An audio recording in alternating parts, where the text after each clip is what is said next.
اب ذرا آئیے سورۃ البقرہ کی آیت نمبر 200 کی، اور یہاں بات ہو رہی ہے 10 ذی الحج کو مناسک حج کی تکمیل ہو گئی۔ 10 کو آپ نے 4 کام کر لیے، 10 کو آپ نے کنکریاں بھی مار لی اور جانور کی قربانی بھی کر لی اور سر مڑوا کر میل کچیل بھی دور کر لیا، نہا لیا اور کپڑے بھی اتر گئے۔ اب آپ نے احرام اتار دیا۔ اب دیکھیے جیسے ہی آپ 10 تاریخ کو کنکریاں مارتے ہیں لبیک روک دیتے ہیں، لبیک یہاں پر ختم ہو جاتا ہے۔ اب اس کے بعد جو دیگر اذکار ہیں، الحمدللہ، سبحان اللہ، اللہ اکبر، لا الہ الا اللہ، لا حول ولا قوت الا باللہ، مختلف اور جو درود ہیں، سلام ہے اور ذکر ہے، وہ اللہ کا وہ کرتے رہتے ہیں۔ لیکن اللہ تعالیٰ کیا کہہ رہا ہے، دیکھیے فَإِذَا قَضَيْتُم مَنَاسِكَكُمْ، جب تم لوگ حج کے ارکان ادا کر چکو، فَاذْكُرُوا اللَّهَ كَذِكْرِكُمْ آبَاءَكُمْ او اشد ذکر، تو كَذِكْرِكُمْ آبَاءَكُمْ او اشد ذکر، تو تم لوگ جس طرح جاہلیت کے ایام میں آبا و اجداد کا ذکر کیا کرتے تھے اسی طرح اللہ کا ذکر کرو۔ تو ایام جاہلیت میں ہوا یہ کرتا تھا کہ مینا میں قربانی کے بعد وہاں شاعروں کی مجلسیں آراستہ ہوتی تھیں، ہر قبیلہ اپنی قبیلے کی شان میں قصیدہ پڑھتا تھا، اپنے باپ دادا کی تعریف کرتا تھا کہ میرے دادا اور ان کے دادا نے میدان جنگ میں یہ جوہر دکھائے تھے اور میرا فلاں دادا فیاض تھا اور وغیرہ وغیرہ۔ تو اور وہاں پر کلام پڑھا جاتا تھا اور لوگ اس کلام کو سنتے تھے، یاد کر لیتے تھے، ہر قبیلہ ان اشعار کو یاد کر لیتا تھا اور پھر دوسروں پر فقر اور مباحات کا اظہار کرتا تھا۔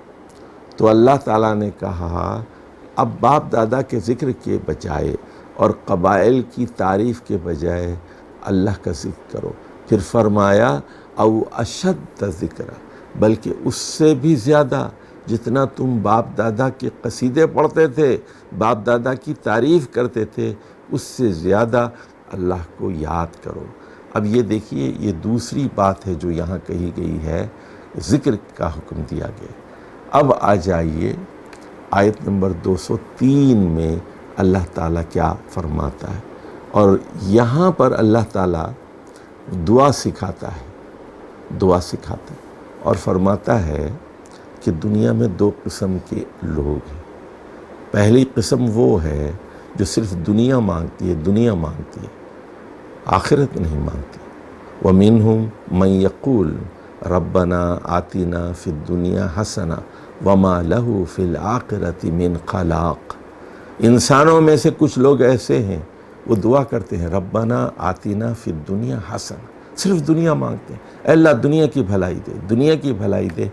یاد رکھو جو صرف دنیا مانگتے ہیں انہیں دنیا دے دی جاتی ہے، لیکن وما لہ فی الآخرۃ من خلاق، ایسے شخص کا آخرت میں کوئی حصہ نہیں ہوگا، اس کو جنت نہیں دی جائے گی، نہ اس نے جنت کے لیے کوشش کی، نہ جنت کو مانگا، جنت کی خواہش پیدا نہیں ہوئی، نہ اس نے جنت کو طلب کیا۔ کتنا بدبخت آدمی ہے جو اللہ سے صرف دنیا مانگتا ہے۔ اس کے بعد فرمایا گیا وَمِنْهُمْ، ان میں کچھ لوگ ایسے ہی ہیں وہ جو کہتے ہیں ربنا آتنا فی الدنیا حسنہ وفی الآخرۃ حسنہ وقنا عذاب النار۔ وہ 3 دعائیں مانگتے ہیں، اللہ دنیا کی ساری نعمتیں اور بھلائیاں ہمیں عطا فرما، اے اللہ آخرت کی ساری نعمتیں اور بھلائیاں ہمیں عطا فرما، وقنا عذاب النار، اور دوزخ کی آگ سے بچا لے۔ دیکھیے یہ کتنی جامع دعا ہے، اولئک لہم نصیب مما کسبوا، ان لوگوں کے لیے ان کی محنت کے مطابق، ان کے کسب کے مطابق ان کو حصہ ملے گا، دنیا بھی ملے گی، آخرت بھی ملے گی، اور دوزخ کے عذاب سے نجات بھی ملے گی۔ اس کے بعد اللہ تعالیٰ فرماتا ہے، اس کے کیا مطلب ہوا؟ حج کے ایام میں یہ دعا بہت کرنی چاہیے، ربنا آتنا فی الدنیا حسنہ وفی الآخرۃ حسنہ وقنا عذاب النار۔ دیکھیے، میں قرآن اور حدیث کا ایک دیرینہ طالب علم ہوں، ایک حقیر اور فقیر معمولی سا طالب علم ہوں، تو اللہ تعالیٰ نے تھوڑا بہت علم دیا ہے، معمولی سا۔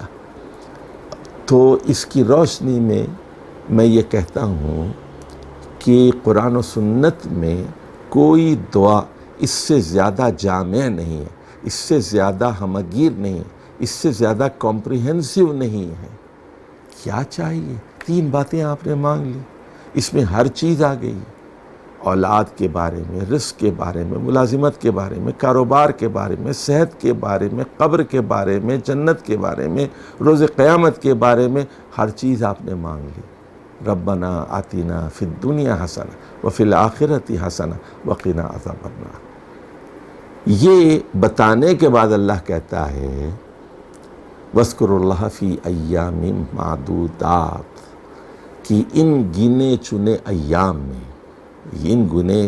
ایام میں اللہ کو کثرت سے یاد کرو، یعنی 10 تاریخ کو، 11 تاریخ کو، 12 تاریخ کو اور 13 تاریخ کو۔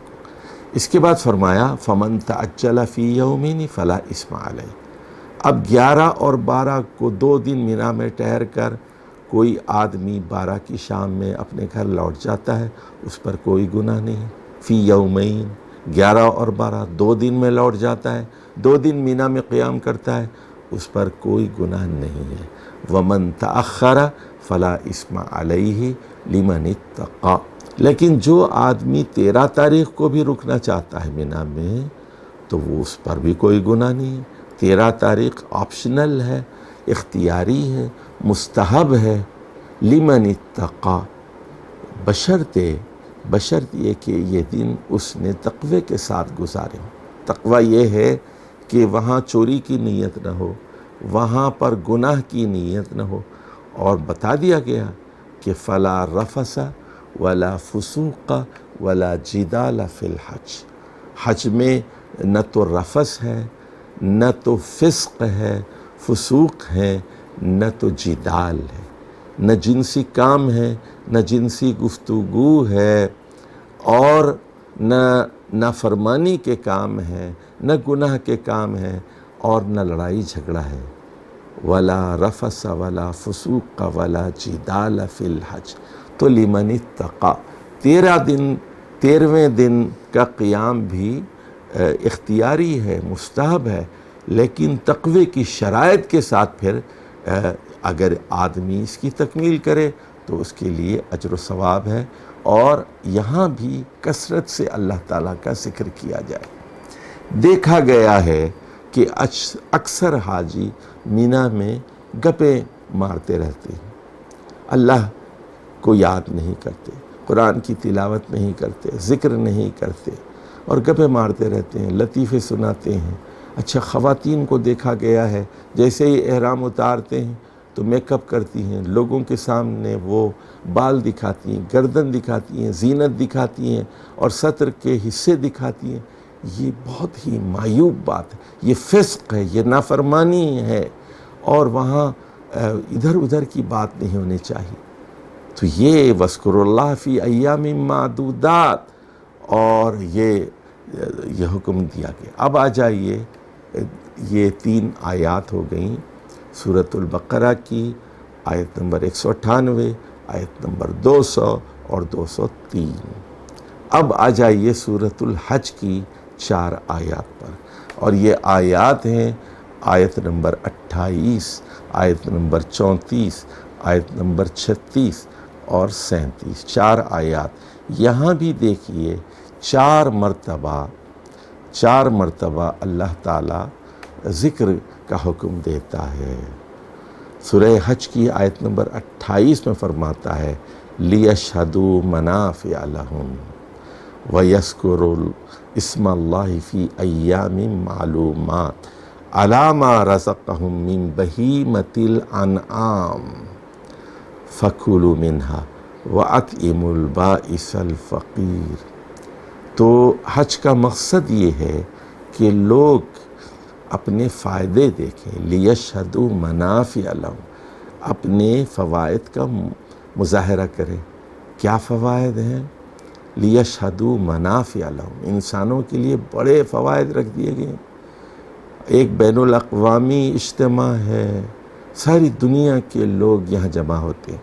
سب سے پہلے آپ کا تعصب دور ہو جاتا ہے، آپ کا ملکی تعصب، برادری کا تعصب، لسانی تعصب، خاندانی تعصب، ریشل تعصب، ساری چیزیں ختم ہو جاتی ہیں، اور آپ تکبر سے پاک ہو جاتے ہیں۔ آپ دو کپڑوں میں ہیں اور دنیا کا ہر انسان بھی دو سفید کپڑوں میں، کوئی اونچ نیچ نہیں ہے، امیر اور غریب سب ایک لباس میں ہیں، سب لبیک کر رہے ہیں۔ تو دیکھیے یہ فوائد ہیں۔